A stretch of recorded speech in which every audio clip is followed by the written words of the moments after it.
In 2019 in December, I knew that my goal was 100K a month. And at the time, and some of you guys are in the spot I was at in 2019, that seemed like such an enormous goal. Like it seemed so damn far away because of everything that I had been through and the success I had not had. It seemed like very, very far away. And honestly, as I wrote it down, it seemed like one of those pie in the sky type of goals. It really, really did. It's funny now because now it's like, it's not, but at the time when you haven't made 100K, it's a hairy, scary, pie in the sky type of thing. But here's the deal. Because I set the goal of 100K back in 2019, when that was like 10, 11, 12 times what I had done ever in a month, because I set the goal that audacious to me at the time, what it did is it made me think differently. For example, as you guys know, I had approached somebody else and I was ready to throw in the towel and I was just gonna go be a sales guy. I was just gonna be a sales guy because I'm good at sales. And I realized that being a salesperson for somebody else's program, I could never get to 100K a month. I just couldn't.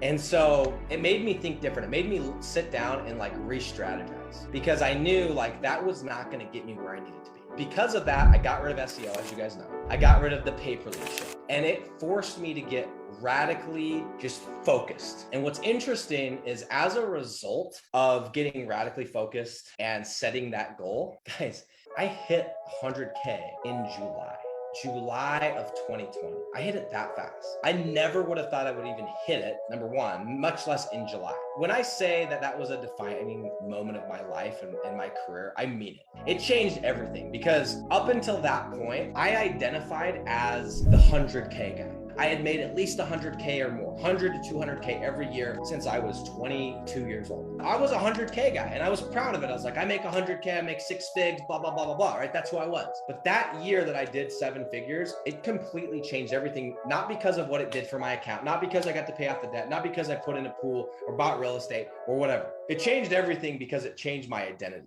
and it changed how I thought of myself. And I no longer thought of myself as the 6-figure guy. I realized like, no, bro, you're a 7-figure guy now. And there's no going back to that 6-figure bullshit. That's why it changed everything. And so on the one hand, I'm extremely grateful that I set that arbitrary goal of 100K because if you guys would have asked me at the time, like, or even now, what was the reason for 100K? There was no reason.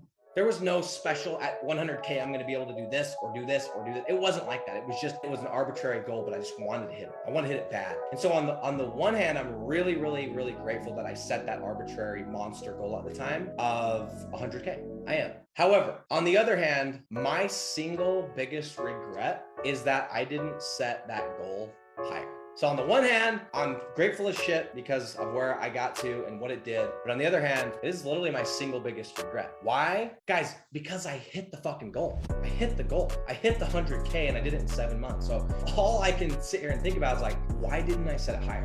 Why did I not set that high? What if I had set it at 200K? So my biggest single regret, it's not that I started a software company with a guy that was dealing drugs, which is true. No, that's not my biggest regret. It's not that I gave a software developer that's totally full of shit that never gave me a line of code and totally ripped me off. That's not my biggest regret. That's not it. My single biggest regret is that when I went all in 2020, I didn't set higher goals because guys, I hit them. I hit the damn goal and shit.